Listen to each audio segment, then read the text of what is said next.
Whispers of. A sensual bedtime story for adults, presented by Bedtime Stories.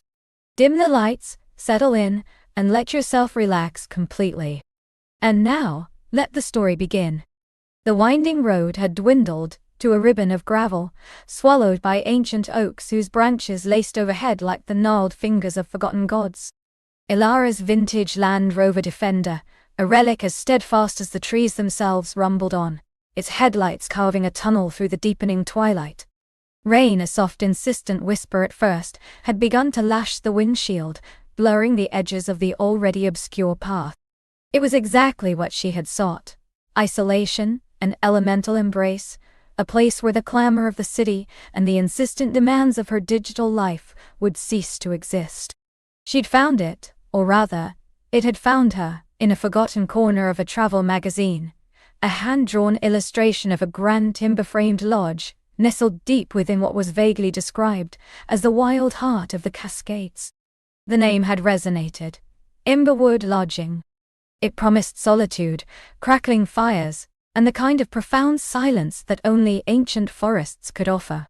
Ilara, a weaver of intricate tapestries, felt a desperate need to reconnect with the raw threads of inspiration, to listen for the subtle rhythms of the world beyond her loom. Finally, the trees parted, revealing a clearing. And there it was, Emberwood. Not grand in the opulent sense, but with a quiet, enduring majesty. A sprawling structure of dark wood and stone, its gables sharp against the bruised purple of the sky, its windows glowing with a warm, inviting light. Smoke curled lazily from a massive stone chimney, carrying the faint, comforting scent of burning cedar. She killed the engine, and the sudden quiet was profound, broken only by the insistent drumming of the rain and the sighing of the wind through the pines. A figure emerged from the lodge, a silhouette against the golden light spilling from the open door. Tall, broad-shouldered, moving with an easy, unhurried grace that spoke of a deep comfort in his own skin and surroundings. He had an oilskin coat pulled tight against the rain, and as he drew closer, Ilara could just make out the glint of his eyes, dark and assessing, under the brim of a wide-brimmed hat. Ilara Vance? His voice was a low baritone, rough-hewn like the lodge itself, but with an underlying warmth that sent an unexpected shiver down her spine. He didn't wait for an answer, simply nodded, a faint curve to his lips. "Reese, welcome to Emberwood, just in time, the storm's settling in for the night." He opened her door, and the clean, damp scent of pine and rich earth enveloped her. His hand, calloused and strong, brushed hers briefly as he took her small overnight bag from the passenger seat. The contact was fleeting, yet it sparked a peculiar awareness, a sudden hum beneath her skin. She found herself watching the play of his muscles beneath the damp fabric of his coat as he effortlessly retrieved her larger luggage from the back. There was an elemental quality to him, like the lodge, like the forest itself. "Thank you, Reese," she managed, her voice a little breathier than she intended. She closed the car door, the sound muted by the rain. "It's even more beautiful than the pictures." He glanced at her then, his gaze lingering, dark eyes seeming to absorb every detail, the damp tendrils of her auburn hair escaping her braid, the faint flush on her cheeks from the chill, the wide-eyed wonder in her expression. "Emberwood reveals itself fully to those who are willing to listen," he said, his voice softer now, almost a murmur. "Come, let's get you inside before you become part of the landscape." He led the way, his stride long and unhurried, up the wide steps to the heavy oak-paneled door. The interior was a revelation. A vast, vaulted great room dominated the space, a cathedral of timber beams and rough-hewn stone. A magnificent fireplace, large enough to stand in, roared with a cheerful blaze, casting dancing shadows across the polished floor and the plush leather-bound armchairs arranged invitingly around it. The air was thick with the scent of wood smoke, old books, and something else, a subtle, musky aroma that was uniquely his, she realized, as he moved past her. "Your room is on the second floor." "The Heron Suite," Reese announced, gesturing towards a grand staircase carved from a single piece of dark wood. "It overlooks the lake. We keep it stocked with kindling and a small fire laid, should you wish to light it. Dinner will be served in the dining room around 7, or I can have something brought to your room if you prefer to settle in. The dining room would be lovely, thank you, Ilara replied, feeling a sudden surge of something akin to anticipation. The idea of sharing a meal in such a grand, yet intimate, setting appealed to her. He nodded, a faint smile playing on his lips. Excellent, I'll have someone bring your bags up. For now, let me show you to your sanctuary. He led her up the creaking stairs, the polished wood warm beneath her fingertips. The hallway above was quiet, lined with antique tapestries and framed botanical prints. He stopped before a door of dark oak, inlaid with a delicate carving of a heron in flight. Pushing it open, he stood aside, allowing her to enter first. The heron suite was breathtaking. It was a symphony of warmth and natural elegance. A massive 4-poster bed, draped with thick, cream-colored linen, dominated the room. A smaller, stone fireplace stood ready for a flame, and comfortable armchairs were arranged by the window, which indeed offered a panoramic view of a dark, shimmering lake, its surface rippled by the relentless rain. Beyond it, the forest stretched, an impenetrable wall of green and black. There's a small drawing table by the window, Reese said, his voice a low rumble from behind her.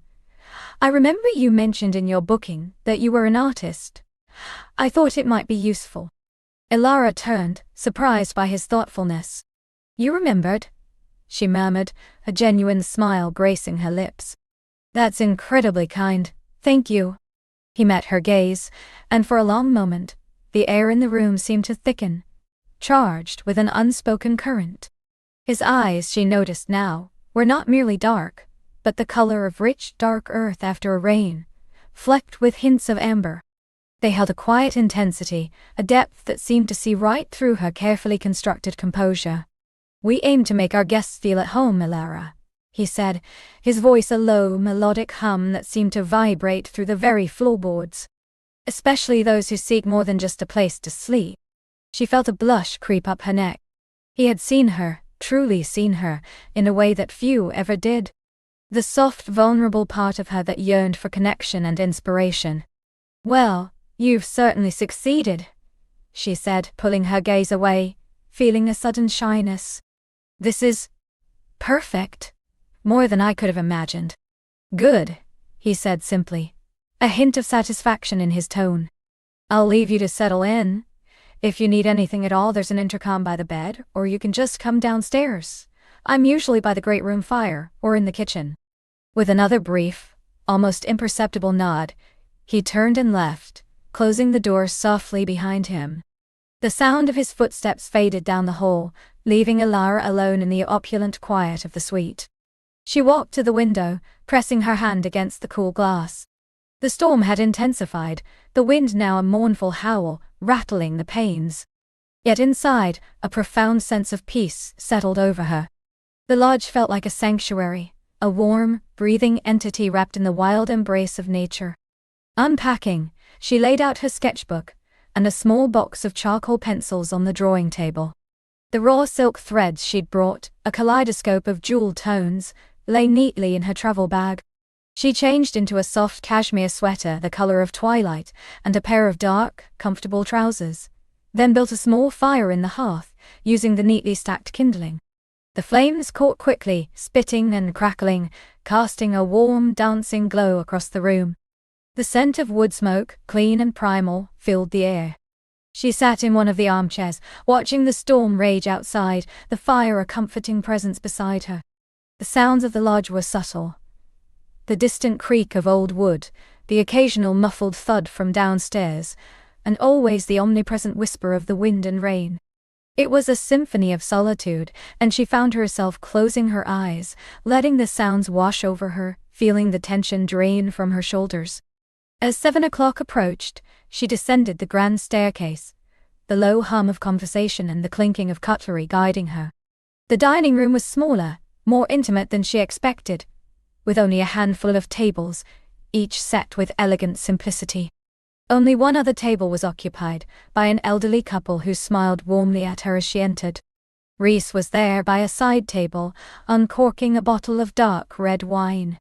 He had changed, she noticed, into a charcoal gray sweater that stretched taut across his broad chest, and dark trousers that seemed to enhance the lean power of his frame.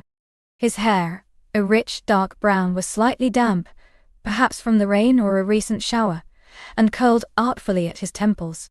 He looked even more compelling now, less the rugged outdoorsman, more the sophisticated host, though the underlying wildness was still undeniably there in the intensity of his gaze.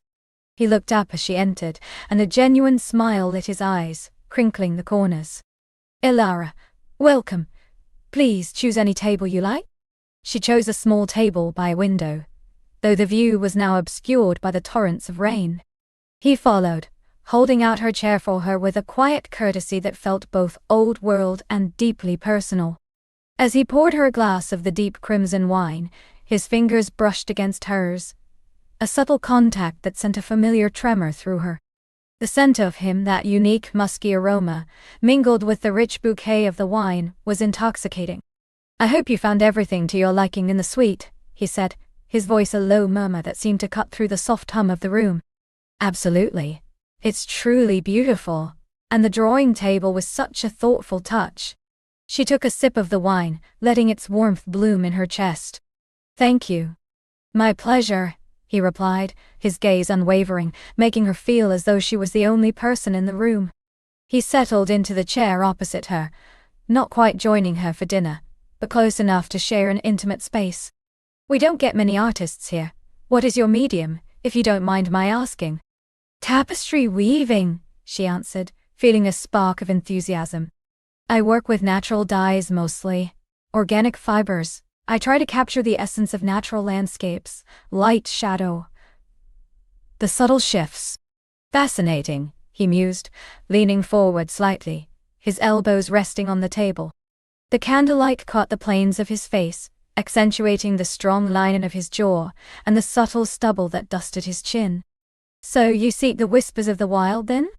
The phrase hung in the air, a perfect echo of her own unspoken quest. "Precisely," she said, meeting his gaze, feeling a profound sense of being understood. "The way the wind shapes the trees, the patterns in flowing water, the textures of moss on stone. There's a language there, a silent song. I try to translate it into thread." "A noble pursuit," he said, his eyes still holding hers. "Emberwood has many such whispers. You'll find them, if you listen closely." He gestured vaguely towards the window, where the storm continued its relentless drumming. "Especially when the world outside becomes contained." A young woman, one of the lodge staff, brought her a steaming bowl of wild mushroom soup, its earthy aroma filling the air. Reese offered a brief, polite smile to the staff member, but his attention quickly returned to Elara. "Tell me, Elara," he continued, his voice dropping slightly, "what drew you to this particular corner of the world? There are many forests, many quiet places." She paused, swirling the rich broth with her spoon. "I saw a picture, as I said. But it was more than that. A feeling, a sense of something ancient, something untamed, yet deeply welcoming. I felt drawn here, like a moth to a flame." She met his gaze across the flickering candlelight and saw a flicker of something in his own eyes, a shared recognition. "And you, Reese, what brought you to Emberwood? Are you from these parts?" A subtle shift in his expression, a shadow, fleeting, crossed his features before settling into a familiar, quiet intensity. "These parts," he said, his voice a little softer, "have always been a part of me. Emberwood. It's more than just a lodge. It's a legacy, a place I felt compelled to return to nurture." He gestured around the room, a possessive yet tender gesture, to keep its whispers alive. The conversation flowed easily then, moving between light-hearted banter and deeper observations about life, art, and the pull of the wild. He spoke with a quiet intelligence, his words carefully chosen, yet revealing a depth of thought that both intrigued and captivated her. As the evening wore on, and her main course, A perfectly seared venison with root vegetables was served and savored. Alara found herself increasingly drawn into his presence. The elderly couple eventually excused themselves, leaving in Alara and Reese as the sole occupants of the dining room. The storm outside seemed to grow louder, the wind howling around the eaves of the lodge, making the old timbers creak and groan. A log shifted in the great room fireplace, sending a shower of sparks up the chimney. "The storm won't be letting up anytime soon," Reese observed, his gaze drifting to the window, then back to her, a hint of something unreadable in his eyes. "We're quite cut off now. The road will be impassable until morning at least." The words, usually a source of mild anxiety, brought a strange sense of comfort. Trapped together. The thought was both alarming and thrilling. "Good," she found herself saying, a genuine smile curving her lips. "Then I truly have no excuse but to listen to the whispers." His smile in return was slow, breathtaking. "Indeed.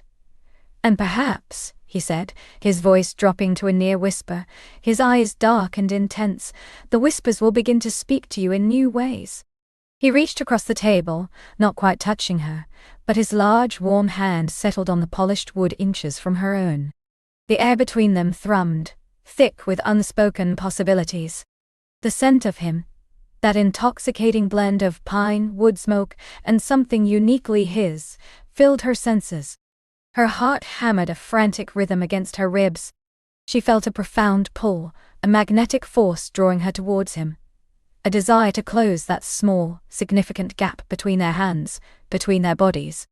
His gaze dropped to her lips, lingering there for a beat, before returning to her eyes, dark and questioning. The storm raged outside, a wild, untamed backdrop to the burgeoning storm within her. She knew with a certainty that both thrilled and terrified her, that her journey to Emberwood had only just begun. And the whispers, they were growing louder. The whispers were growing louder, a faint, insistent thrum beneath the roar of the storm, within the beat of her own heart. They weren't words, not yet, but a rising tide of sensation, a longing, a forgotten memory, a profound understanding that this encounter, this place, was far more than mere chance. His eyes, fathomless and dark, held hers captive, a silent question passing between them that transcended speech. The small space separating them seemed to crackle with an unseen energy, a vibrant hum that made the very air feel thick and heavy. Then, a low, resonant rumble of thunder shook the old house to its foundations, rattling a distant window pane, and momentarily shattering the fragile spell. The man's gaze flickered, a momentary break in the intensity, before returning to her, softened just a fraction by the return of the world outside. He exhaled slowly, a sound barely audible above the storm, and the corner of his mouth lifted in a fleeting, almost imperceptible curve that might have been a ghost of a smile, or perhaps a sigh. "The storm won't be breaking any time soon," he said, his voice a low timbre, rich and smooth, a stark contrast to the wildness outside. He gestured vaguely towards the drawing-room door. "Perhaps we should find some warmth. The old library fireplace is usually reliable." Her throat felt tight, and she could only nod, a small, jerky movement. The suggestion, so practical and mundane on the surface, felt laden with unspoken meaning. It was an invitation to move, to continue this strange, charged dance in a new setting, to draw closer to the heart of Emberwood, and by extension, to him.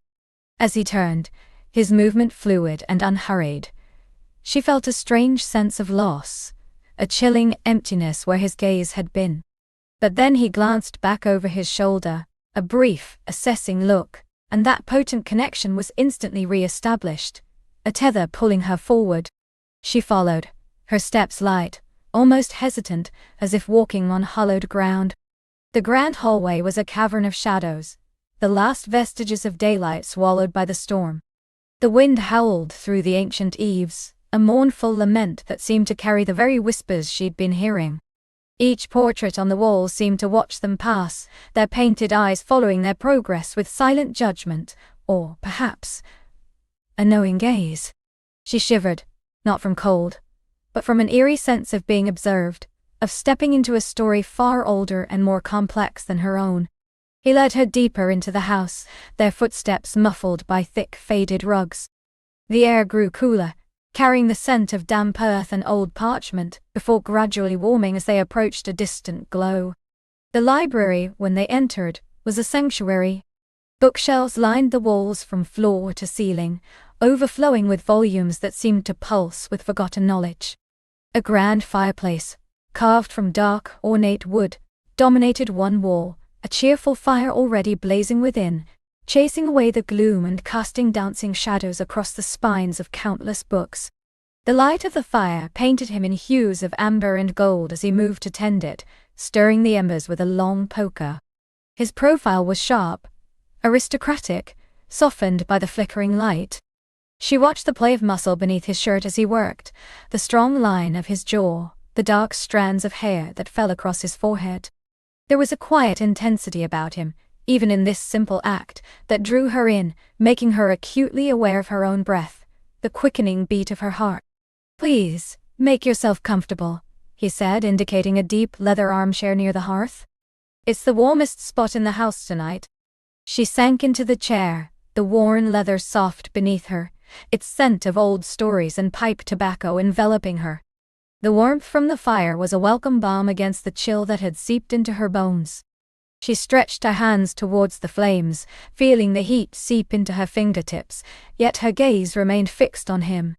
He retrieved a decanter and 2 crystal glasses from a small inlaid table. "Brandy?"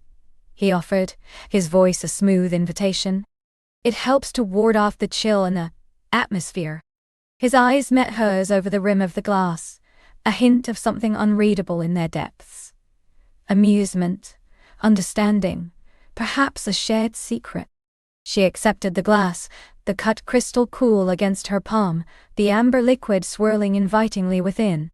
"Thank you," she murmured, taking a tentative sip. The brandy was smooth, fiery, spreading a delightful warmth through her chest. It loosened something within her, a knot of tension she hadn't realized she was holding. He settled into the armchair opposite her, stretching his long legs towards the fire, the flames reflecting in his dark eyes.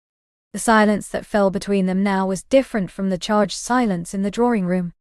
This was a comfortable quiet, punctuated only by the crackle of the fire and the distant roar of the storm.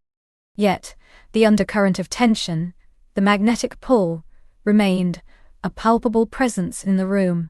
"You arrived at quite a time for Emberwood," he observed, his voice soft, almost conversational.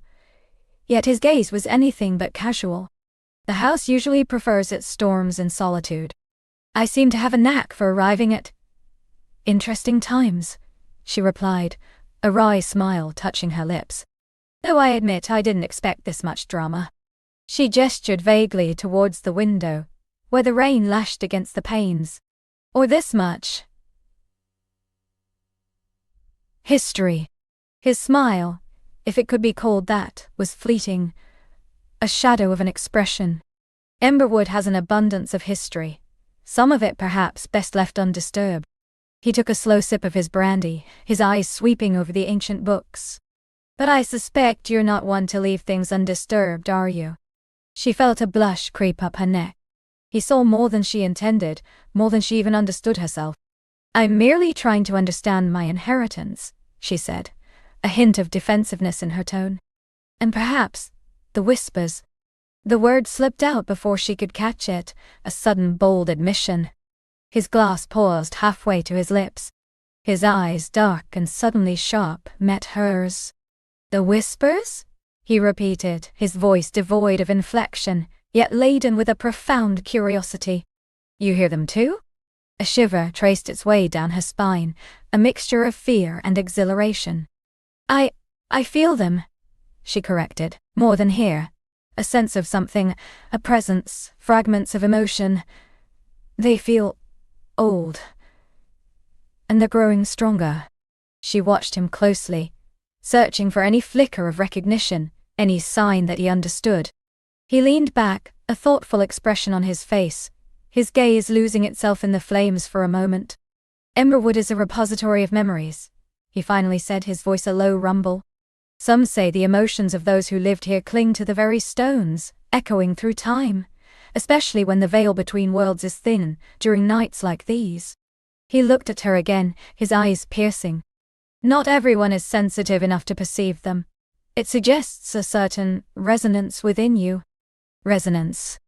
The word vibrated through her, confirming a suspicion she hadn't dared to voice. She was connected to this place in a way she couldn't yet comprehend.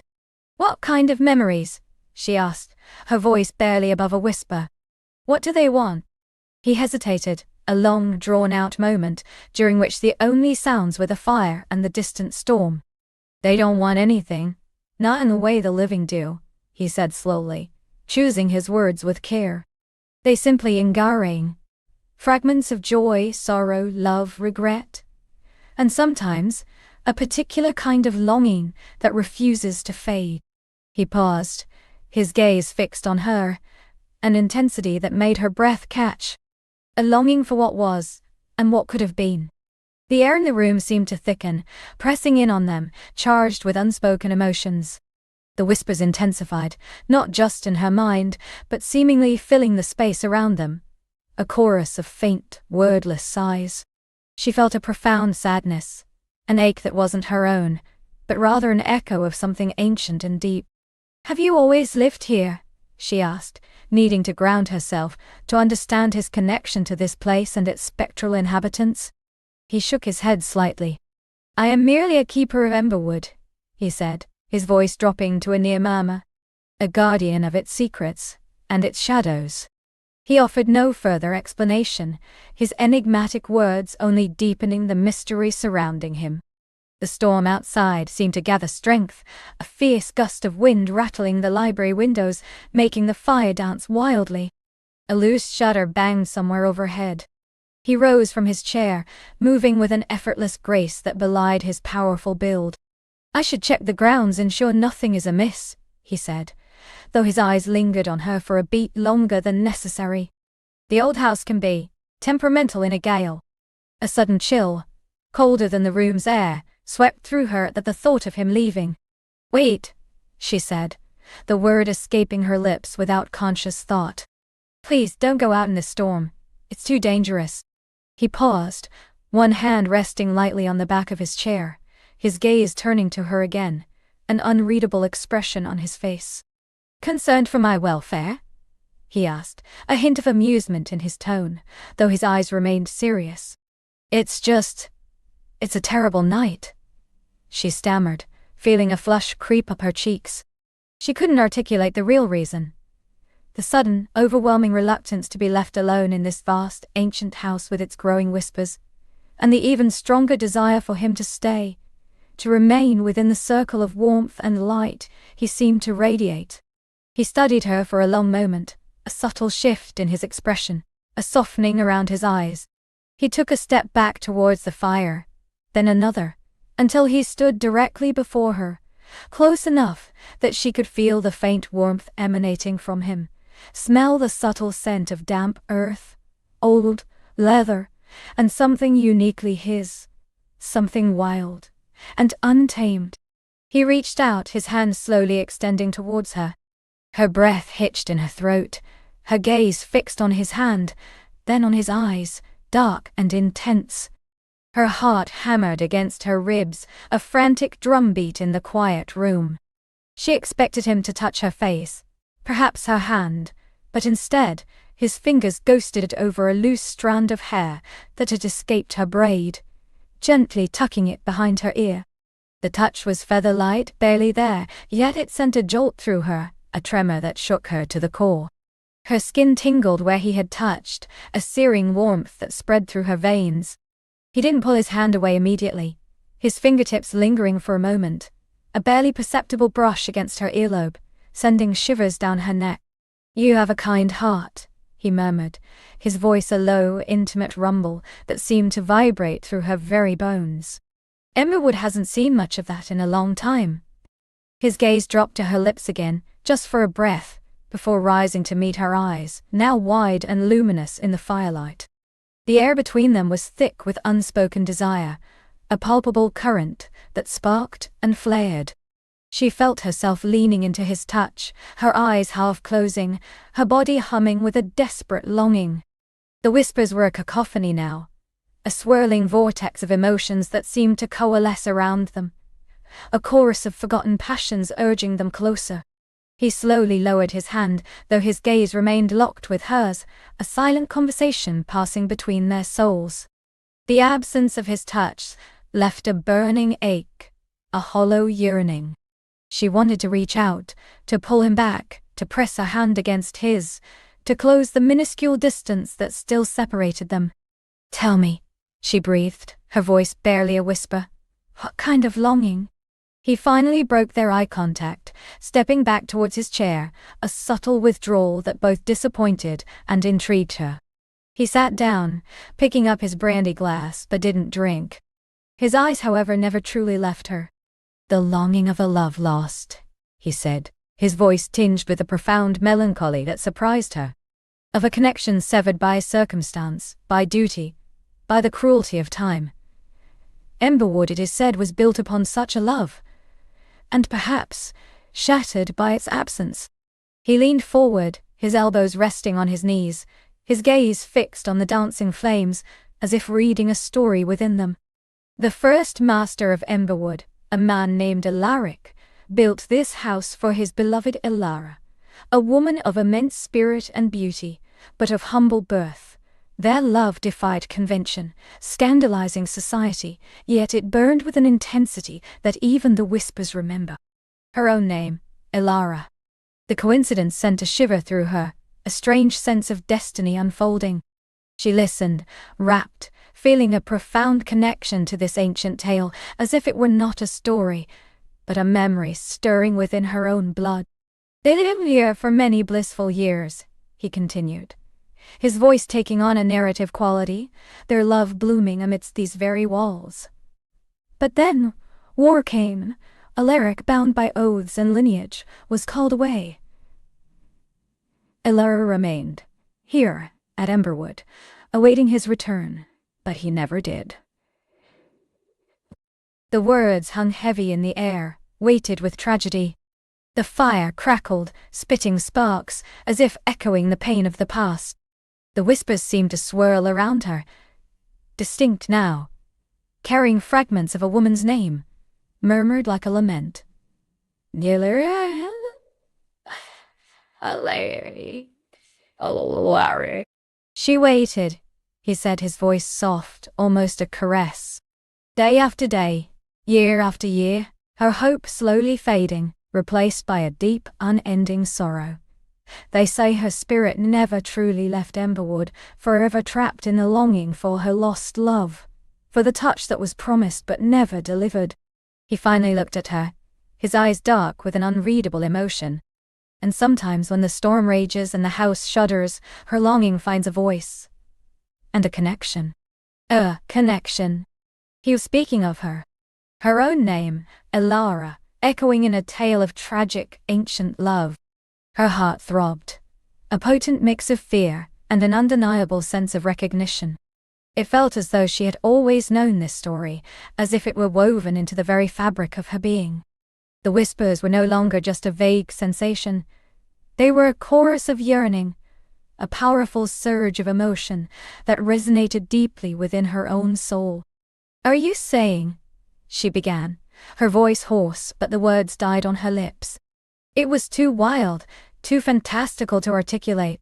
He rose slowly from his chair, moving with a deliberate grace that commanded her attention. He walked towards the grand bookshelves, his fingers trailing over the leather-bound spines, before pulling out an ancient heavy tome. He brought it back to the table between their chairs, carefully setting it down. "This is Alaric's journal," he explained, his voice hushed. "It speaks of his love, his fears, his dreams for Emberwood and Ilara. And within its pages, there is a drawing. A portrait he sketched of her shortly before he left for war." He opened the book with reverence, turning the brittle yellowed pages with utmost care. As he found the page, he turned the journal towards her. She leaned forward, her breath catching in her throat. The drawing was simple, charcoal and aged paper, but it captured a woman of breathtaking beauty, high cheekbones, luminous eyes, a delicate jawline, and a cascade of dark, wavy hair. But it wasn't just the beauty that stole her breath. It was the face. The eyes were hers.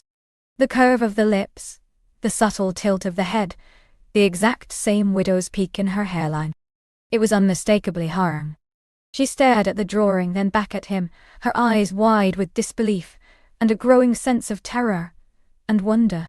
The whispers were now a roar in her ears, a tumultuous wave of emotion washing over her, a profound joy, a crushing sorrow, a desperate, undeniable longing that felt utterly, completely her own. "It can't be," she whispered, her voice barely audible. Her hand trembled as she reached out, tracing the outline of the face in the drawing, feeling an inexplicable kinship with the woman on the page, the woman named Elara. He knelt beside her chair, his strong hand gently covering hers on the journal. The warmth of his skin seeped into hers, a comforting anchor amidst the swirling chaos of her mind. His thumb stroked the back of her hand, a soft, rhythmic caress that sent shivers through her. "The whispers," he said, his voice low and rich, almost a purr. "They remember. And they recognize. You are not merely an heir to Emberwood, Elara. You are a part of its enduring heart, and perhaps the answer to its deepest longing." His face was close to hers, so close she could feel the warmth of his breath on her cheek, smell the intoxicating scent of him, earth, fire, and something indefinably wild. His eyes, dark and intense, held hers, mirroring the confusion and the profound recognition she felt. The storm outside seemed to crescendo, a primal scream of wind and rain, as if the very elements of Emberwood were reacting to this revelation. The fire in the hearth flared, casting their faces in stark relief, painting them in dancing shadows and golden light. Her gaze dropped to his lips, full and sensual. So close. The longing she felt was no longer an echo of ancient spirits. It was her own, raw and undeniable. She wanted to taste him, to feel the press of his mouth against hers, to lose herself in the potent connection that had bound them from the moment she stepped onto Emberwood's rain-slicked path. He leaned in further, his head tilting, his eyes never leaving hers, seeking, questioning, inviting. Her breath hitched. Her heart hammered, a frantic beat that echoed the primal rhythm of the storm. The whispers were now a symphony, a beautiful, tragic song of love and reunion, swirling around them, urging them on. His lips hovered inches from hers, a tantalizing promise. She could feel the soft brush of his breath, the warmth of his skin. Her own lips parted slightly, an unconscious invitation. The air crackled with an electricity so potent it felt as though the very space between them was vibrating. And then, his lips finally met hers. It was a soft, hesitant touch at first, a gentle exploration, like the first drop of rain after a long drought. But even that tentative contact sent a shockwave through her, a jolt that ignited every nerve ending. Her fingers instinctively curled around his, gripping him tightly, desperate to anchor herself in this moment, in this sensation. His lips were warm, soft, tasting faintly of brandy and something else, something uniquely him, intoxicating and delicious. He deepened the kiss slowly, carefully, as if testing the waters, seeking her permission. She gave it freely, eagerly, her own lips parting further, inviting him in. The kiss became a slow, languid dance, a tender claiming. His hand moved from hers to cup her jaw, his thumb stroking gently over her cheekbone, sending shivers through her. She responded with an intensity that surprised her, a surge of passion she hadn't known she possessed. Her free hand rose, tangling in the dark hair at his nape, pulling him closer, deepening the kiss until it was no longer tentative, but a hungry, undeniable joining. The whispers, once a mournful chorus, now seemed to sing, a triumphant melody echoing through the ancient library, through the very stones of Emberwood, through the depths of her soul. This kiss was more than just a physical act. It was a merging of past and present, a promise whispered across centuries, a culmination of ancient longing and a new burgeoning desire. He tasted of mystery and ancient secrets, of strength and a profound tenderness she hadn't expected.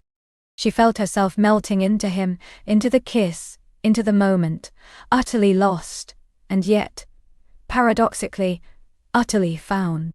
The storm outside raged on, but within the circle of his arms, within the embrace of Emberwood, she felt a profound sense of peace, of belonging. Her journey to Emberwood had indeed only just begun. But with his lips on hers, she knew, with a thrilling certainty, that she was exactly where she was meant to be. His lips, warm and firm, deepened their claim, and she responded with an intensity that surprised her, a primal surge of need she hadn't known she possessed. The world outside, a tempest of wind and rain, seemed to recede, leaving only the immediate universe of their entwined bodies. The scent of him, wood smoke, rain, and something uniquely masculine and intoxicating, filling her senses. Her fingers, which had been tentatively resting on his shoulders, now threaded through the thick strands of his dark hair, pulling him closer, demanding more of this exquisite sensation. He groaned, a low, guttural sound that vibrated against her lips, sending a shiver of pure arousal through her. His hands, which had been cradling her face, slid down her neck, tracing the delicate curve of her collarbone before settling firmly on her waist, pressing her flush against the hard planes of his body. She felt the undeniable heat of him, the strength of his desire mirroring her own. Her breasts, already tingling, pressed against his chest, and she could feel the rapid beat of his heart beneath her fingertips. The kiss became a dialogue, a fervent exchange of unspoken promises and burgeoning desires. His tongue, tentative at first, then bolder, sought hers, and she met it with equal fervor, exploring the soft contours of his mouth, tasting the subtle sweetness there. It was a kiss that devoured, that consumed, that promised worlds.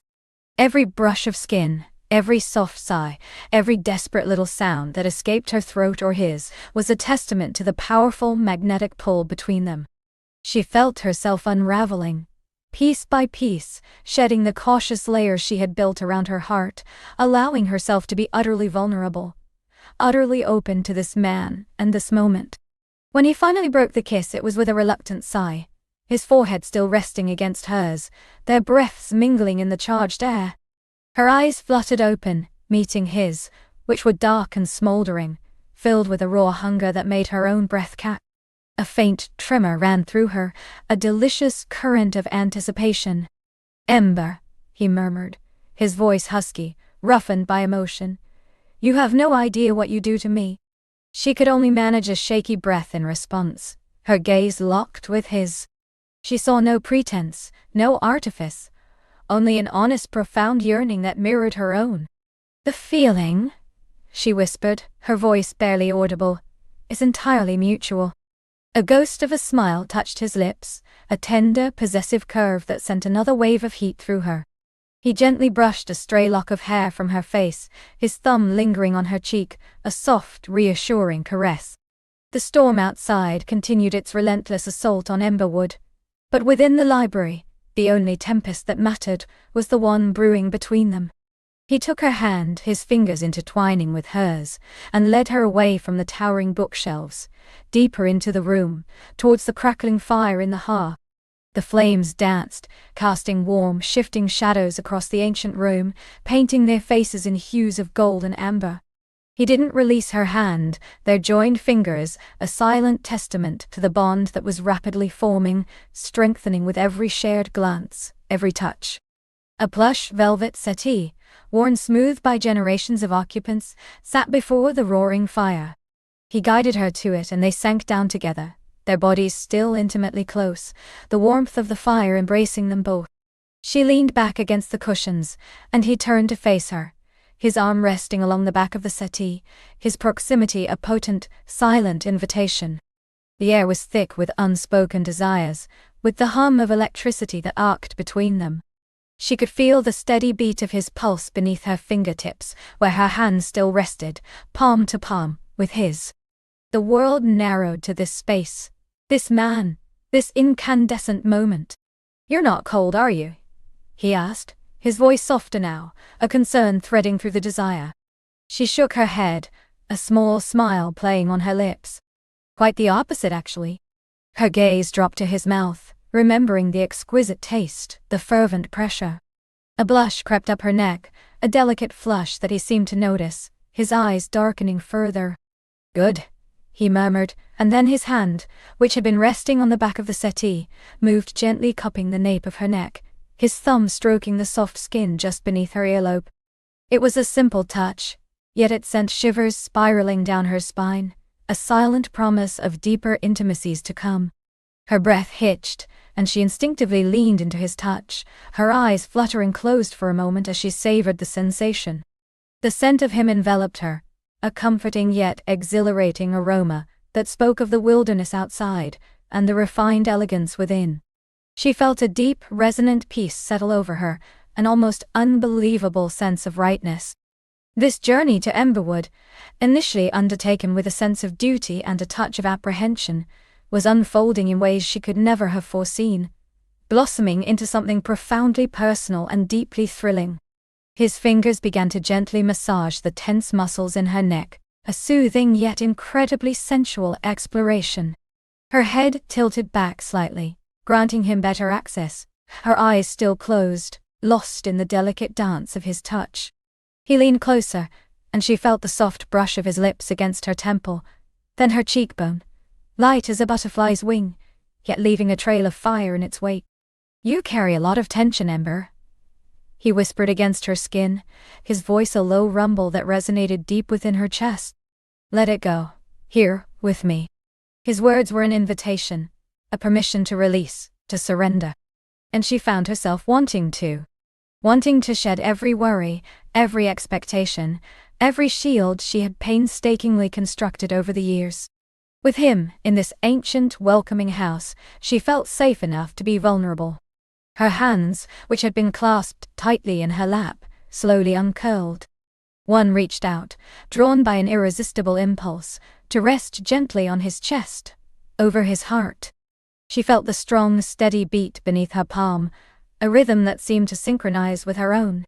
He shifted slightly, his body turning more fully towards hers, and her fingers instinctively splayed, feeling the warmth of his shirt, the solid muscle beneath. He moved his lips to her jawline, his breath warm against her skin, sending delicious goosebumps trailing down her arms. He tasted the delicate skin there, a soft, lingering kiss that promised more. Her head fell back against the cushion, her throat arching, offering itself to his ministrations. A soft moan escaped her lips, unbidden, a pure expression of burgeoning desire. "Beautiful," he murmured, his voice thick with admiration, as his lips continued their slow, tender assault on her neck, moving lower towards the sensitive hollow of her throat. Each touch was deliberate, measured, building the anticipation to an almost unbearable pitch. She felt a delicious ache begin to bloom deep within her, a yearning that was both physical and profoundly emotional. His hand, which had been stroking her neck, now moved, his fingers tracing the delicate line of her collarbone beneath the fabric of her dress. The silky material, a soft cashmere, offered little resistance, allowing her to feel the warmth of his touch, the gentle pressure of his fingertips as they explored. She shivered, not from cold, but from the exquisite pleasure that coursed through her veins. She found herself arching into his touch, a silent plea for more. Her fingers tightened on his chest, gripping the fabric of his shirt as if to anchor herself in the rising tide of sensation. The storm outside roared, a wild, untamed symphony.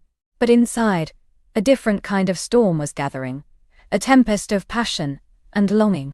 He seemed to sense her unspoken invitation, her deepening surrender. His lips finally left her neck, trailing a path back up to her jaw, then her chin, before meeting hers again in a kiss that was softer, slower, yet infinitely more profound than the last. This was a kiss of knowing, of acceptance, of a shared path. It was a kiss that spoke of patience and deep affection, even amidst the roaring desire. His hand slid from her collarbone, down her arm, his fingers brushing against the bare skin of her wrist, then moving up, slowly, deliberately, towards her elbow. The contact was feather-light, yet incredibly potent, igniting sparks wherever he touched. She felt herself melt further into the cushions, into him, into the moment. "Ember," he whispered again, pulling back just enough for their eyes to meet, his gaze still intense, questioning, seeking her consent. "Are you truly ready for this? For us?" Her heart pounded a frantic rhythm against her ribs. She looked into his eyes, seeing not just desire, but a profound respect, a tenderness that touched her deepest core. This wasn't just physical attraction. This was something deeper, something potentially life-altering. "Yes," she breathed, her voice trembling slightly, but firm in its conviction. "Yes, I am." A slow smile spread across his face, transforming his features, making him even more impossibly handsome. It was a smile of pure, unadulterated pleasure, a smile that promised joy. He leaned in, pressing another soft kiss to her lips, then her forehead, a gesture of reverence that nearly brought tears to her eyes. His hands returned to her waist, his thumbs gently caressing the soft skin above her hips. He shifted, rising slightly, and she instinctively followed, rising with him. He didn't speak, but his eyes, dark and expressive, communicated everything she needed to know. He was asking for her trust, asking her to follow where he led. And she would. He gently took her hand again, and this time, he led her away from the fire, towards a quieter, more secluded part of the room, near a large, arched window where the rain hammered against the panes. A heavy tapestry was drawn across it, muting the sound, creating a cocoon of privacy. In this alcove, bathed in the soft diffused light from the single flickering lamp on a nearby table, stood a magnificent chaise lounge, upholstered in a rich dark brocade. He paused before it, turning to face her, his hands now resting gently on her shoulders, his thumbs stroking the soft fabric of her dress. His gaze swept over her, a slow, appreciative journey that made her feel beautiful, cherished, utterly desired. "You are exquisite," he murmured, his voice a low thrum that resonated within her. Every curve, every line. A blush warmed her cheeks, but she met his gaze without faltering. The vulnerability she felt was exhilarating, not frightening. She trusted him, instinctively, profoundly. He slowly, deliberately, reached for the small ornate buttons that ran down the front of her dress. His fingers, long and nimble, began to unfasten them, one by one. Each click of a button being released echoed in the quiet room, a tiny punctuation mark in the escalating intimacy between them. She held her breath, watching his focused expression, the gentle precision of his movements. Her heart hammered against her ribs, a frantic drumbeat of anticipation. She felt the cool air kiss her skin as each button gave way, revealing a sliver of her décolletage, then her collarbone, then the delicate curve of her shoulder. He worked slowly, his eyes occasionally lifting to meet hers, a silent question, a silent affirmation of consent. She nodded, unable to speak, her gaze locked with his, communicating her unwavering desire. When the last button was undone, he gently pushed the fabric of her dress off her shoulders, allowing it to fall in soft folds around her waist. She stood before him, clad only in a delicate lace camisole and skirt, her skin tingling in the cooler air, yet burning everywhere he had touched. Her breasts, barely restrained by the lace, rose and fell with her quickened breathing. His eyes, when they met hers, were alight with a deep, primal hunger, yet tempered with an exquisite tenderness. He reached out, his hand trembling slightly, and gently cupped her cheek. His thumb stroked her skin, a feather-light touch that sent shivers through her. "You are more beautiful than any painting, any sculpture," he whispered, his voice hoarse with emotion. She found her voice, a shaky whisper. "And you, my love, are more captivating than any story."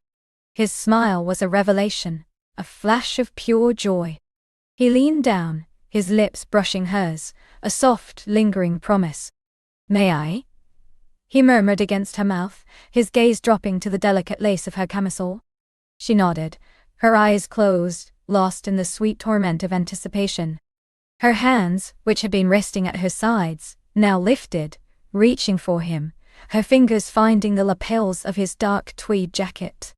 She began to unbutton it, mirroring his earlier actions, a silent exchange of vulnerability and desire. He watched her, his expression unreadable, yet she felt the intense focus of his gaze. Her fingers, less practiced than his, fumbled slightly with the buttons, but she persevered, driven by an urgent need to touch his skin, to feel the warmth of him against her. When the jacket was open, she pushed it back, revealing the crisp white shirt beneath. She then moved to the shirt buttons, her fingers now more confident, working their way down his chest. With each button released, she revealed a sliver of taut, muscled skin, a hint of the dark hair that dusted his chest. The scent of him, more potent now, filled her nostrils, intoxicating her. He stood patiently, allowing her to undress him, a silent invitation to explore. When the shirt was fully unbuttoned, she pulled it open, revealing the breadth of his chest, the strong shoulders, the defined musculature. She reached out, her fingers trembling slightly, and gently touched his skin. It was warm, firm, exquisitely real. The fine hair tickled her fingertips, and she savored the sensation, tracing the planes of his chest, feeling the rise and fall of his breath.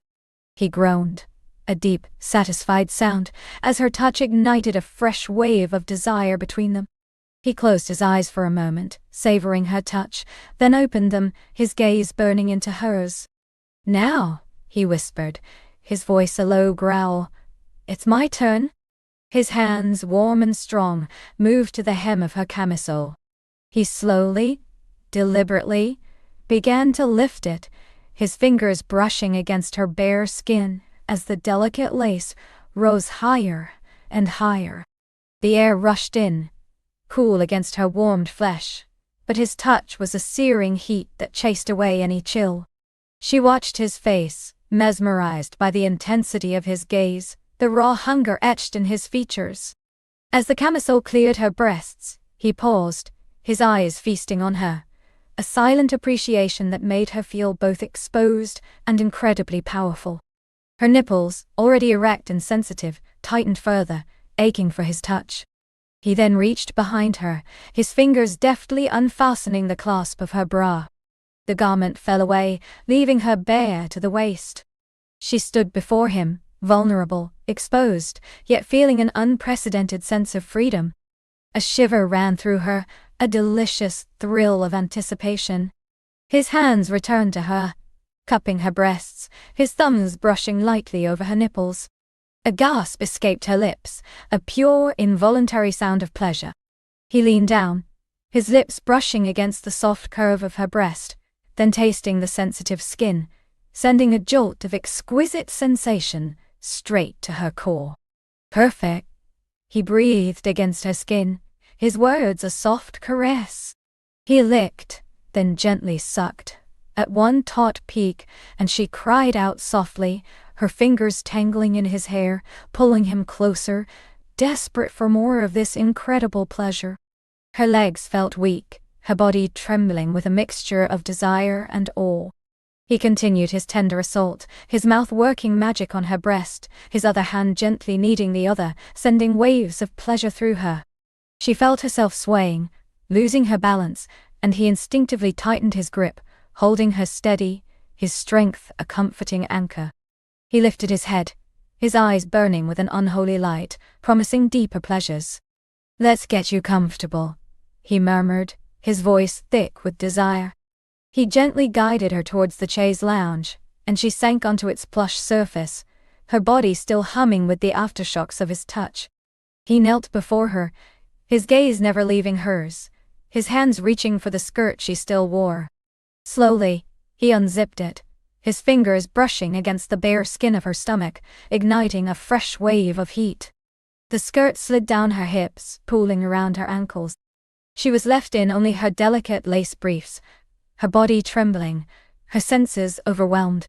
He reached out, his hand hovering over her, a silent question in his eyes. She nodded, her breath catching in her throat. His fingers, warm and sure, found the elastic of her briefs, and slowly, deliberately, he pulled them down, revealing the soft curve of her stomach, the gentle swell of her hips, the dark, soft curls at her most intimate core. A gasp escaped her lips as the cool air met her most sensitive skin, followed by the warmth of his gaze. He took a moment, his eyes lingering, before he leaned down, pressing a soft, reverent kiss to the soft skin of her inner thigh. A jolt of pure pleasure shot through her, and she instinctively arched her back, her fingers gripping the brocade of the chaise lounge. He straightened, his gaze meeting hers, a silent question in his eyes. She saw the profound respect there, the deep tenderness that softened the edges of his fierce desire. He was asking for her complete surrender, and she was more than willing to give it. "My turn," she whispered, her voice husky, emboldened by his vulnerability. She reached for his belt, her fingers fumbling slightly with the buckle. He chuckled, a low, rich sound that vibrated through her, and gently guided her hands, assisting her. Once the belt was undone, she pulled it free, then moved to the zipper of his trousers. Her fingers brushed against the warm, hard fabric, and she felt the undeniable evidence of his arousal pressing against the cloth. A thrill shot through her, a heady sense of power and desire. Slowly, she unzipped his trousers, pushing the fabric down, revealing the dark denim, and then the boxer briefs beneath. Her hands moved to the waistband of his boxers, and with a shared glance, a silent permission, she pulled them down, revealing the full extent of his magnificent arousal. He was breathtaking, a testament to raw, masculine power, and her breath hitched in her throat. Her gaze swept over him, taking in every detail, her heart pounding a frantic rhythm. He stood before her, fully exposed, just as she was to him. He reached for her, his hands gently guiding her up from the chaise lounge until she was standing before him again, her naked body pressed against his partially clothed one. The contrast of warm skin against cool fabric, the tantalizing brush of his arousal against her most sensitive core, sent shivers of pure delight through her. He then, with a single, swift movement, stepped out of his trousers and boxers, letting them fall to the floor. Now, they stood completely naked before each other, illuminated by the firelight, the storm still raging outside. A wild, elemental force mirroring the passion that ignited between them. His eyes, dark with desire, devoured her, and she felt utterly beautiful, utterly cherished in his gaze. He reached out, his hands cupping her face, and pulled her into a deep, soul-stirring kiss. It was a kiss of complete surrender, of profound connection, a promise of everything that was to come. Her hands found his waist, then slid lower, exploring the firm curve of his buttocks, pulling him even closer until their bodies were pressed together from chest to thigh, every curve and plane aligning in perfect harmony. The heat that flared between them was almost unbearable, a delicious torment that left her breathless, aching for more. He broke the kiss, his forehead resting against hers, their breaths mingling. "Ember," he whispered, his voice thick with emotion, "I've waited for you. I think I've waited my whole life for you." Tears pricked at her eyes, a profound wave of emotion washing over her. She knew, with a certainty that resonated deep within her soul, that she had waited for him too. This journey to Emberwood, this unexpected, breathtaking encounter, was not just a destination but a beginning. He gently lifted her into his arms, his strength effortless, and she instinctively wrapped her legs around his waist, her body molding perfectly against his. He carried her back towards the chaise lounge, his gaze never leaving hers, a silent promise in his eyes. As he lowered her onto the plush surface, he followed, his body settling over hers, the soft cushions cradling them both. Their naked skin met, a symphony of touch and sensation. The warmth of him enveloped her, the hard planes of his chest pressing against her breasts, his hips settling between her thighs. She felt the insistent pressure of his arousal against her, a delicious throb that mirrored the ache deep within her. He supported himself on his forearms, looking down at her, his eyes dark with a mixture of adoration and raw desire. He kissed her again, a deep, consuming kiss that left her breathless, her body arching into his, silently pleading for release. "Tell me what you want, Ember," he whispered against her lips, his voice a low, seductive rumble. anything. She looked into his eyes, seeing her own fierce longing reflected there. You? She breathed, her voice trembling with emotion. I want you. All of you. A profound groan escaped his lips, and he lowered himself further, their hips grinding together, sending a jolt of pure pleasure through her. He moved slowly, deliberately, his body teasing hers, building the tension to an almost unbearable pitch. Her breath came in short, sharp gasps, her fingers digging into his shoulders, pulling him closer, desperate for the ultimate connection. The storm outside raged on, a wild symphony of wind and rain. But within the embrace of Emberwood, within the circle of his arms, within the profound intimacy of their intertwined bodies, she felt a peace, a belonging, that transcended anything she had ever known. Her journey had led her here, to this moment, to this man, and she knew with a thrilling certainty that she was exactly where she was meant to be, on the precipice of an adventure she had only ever dared to dream of. His lips descended, a silent, profound promise. With a soft sigh, she surrendered, finally living their beautiful, unfolding dream. Their adventure gloriously began.